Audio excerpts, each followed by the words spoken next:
Bom, em tempos de Covid, pouco se fala de uma outra pandemia, a de AIDS. Os primeiros casos de HIV foram descobertos há 40 anos. Desde então, a ciência busca tratamentos mais eficazes e as pessoas que vivem com o vírus procuram mais qualidade de vida. Pelos próximos 3 dias, você acompanha aqui com a gente uma série de reportagens de Graciele Bittencourt. Ela conta histórias de quem vive com o HIV e fala de objetivos ambiciosos. 40 anos depois dos primeiros casos confirmados de AIDS, a ONU estabeleceu metas audaciosas para acabar de vez com essa pandemia até 2030. E nós vamos falar de como está a situação do Brasil e do que ainda é preciso fazer para eliminar a AIDS na próxima década. A cada 6 meses, Paulo vem a este centro de saúde para fazer seu acompanhamento. Os cuidados aumentaram bastante depois da pandemia de Covid-19.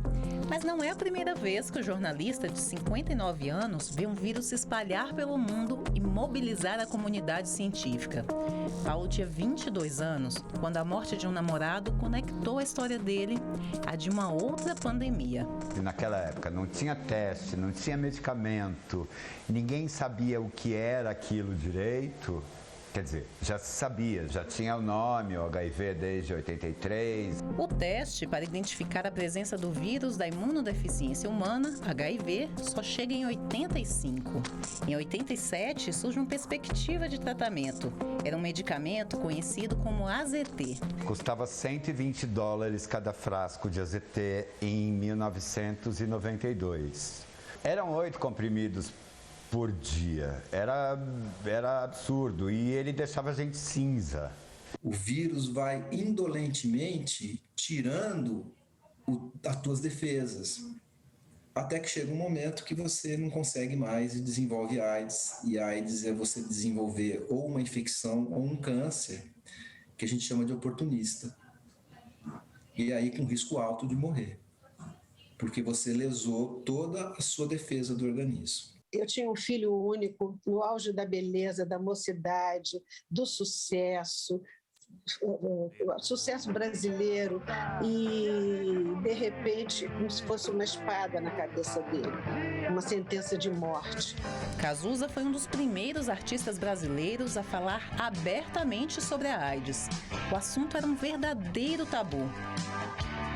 Eu acho que ele foi uma pessoa super corajosa, que o melhor que ele deixou não foram só as belas canções, não foi a coragem de enfrentar a doença, mas aí ele disse uma coisa definitiva. Ele falou: mamãe, quem canta Brasil mostra a sua cara, não pode esconder a sua num momento como esse. Brasil, mostra a tua cara!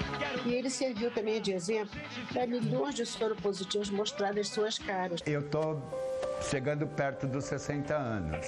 Uma idade que eu jamais pensei que eu fosse chegar, mesmo antes de ter AIDS. Para mim é muito difícil chegar nessa idade. E é muito difícil chegar com AIDS nessa idade. Eu tinha sonhos que eu tive que enterrar. Né? Como todo garoto de 22 anos, né?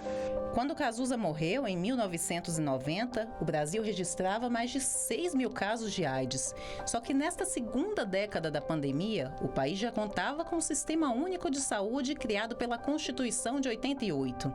E isso fez toda a diferença.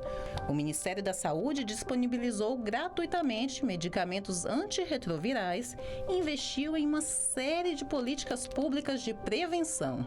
O Brasil acabou sendo exemplo para vários países, não só em desenvolvimento, mas até para o mundo inteiro. Ele era sempre chamado para conversar. Ele não teria acontecido se não tivesse esse arcabouço intenso, integral e respeitoso que é o Sistema de Saúde brasileiro. A gente tem essa oportunidade única na história de ver o aparecimento de uma epidemia global e o desaparecimento de uma epidemia global. Então, a gente tem os instrumentos e a gente avança rapidamente para isso. A gente sonha em eliminar a AIDS, justamente porque se todas as pessoas vivendo com HIV tiverem seus tratamentos e quebrarem a cadeia de transmissão, a gente não vai ter novas infecções e, sobretudo, a gente vai ter pessoas vivendo sem a necessidade de morrer em decorrência da AIDS.